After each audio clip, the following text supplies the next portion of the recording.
Hello, my name is Al Leszczynski and I'm a science interpreter here at the Franklin Institute.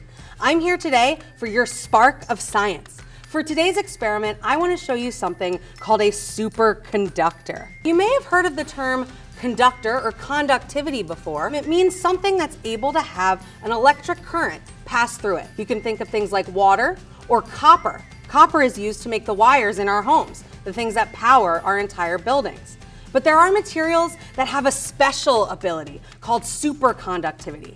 And this means that electricity can pass through them perfectly. So let me tell you about what I have on my table here.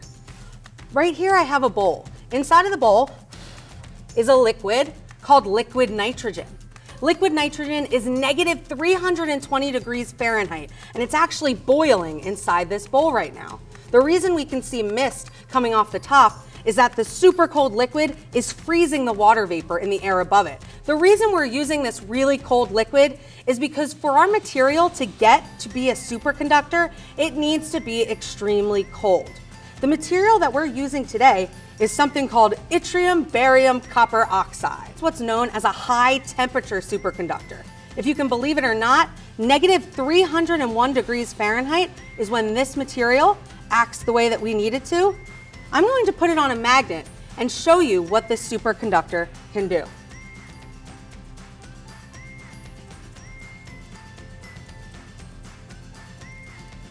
This is what we call magnetic levitation. My superconductor is sitting above my magnet, not touching the magnet, and I can even flip it over and it'll stay in the same spot. So I'm going to show you what it looks like when we put a piece of our superconductor onto this magnetic track.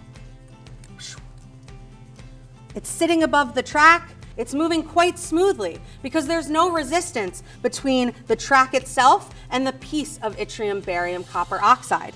The resistance that my piece is coming into right now is the resistance of the air around us.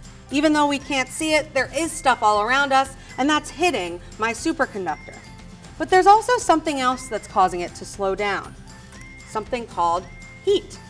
Our superconductor needs to be negative 301 degrees. The air of the room around us warms it up very quickly, and it causes it to sink back down. Superconductors are still being discovered, and they're also still working to come up with applications of these really interesting phenomena. I hope you enjoyed this week's Spark of Science. Again, my name is Al Leszczynski, and I hope to see you soon here at the Franklin Institute.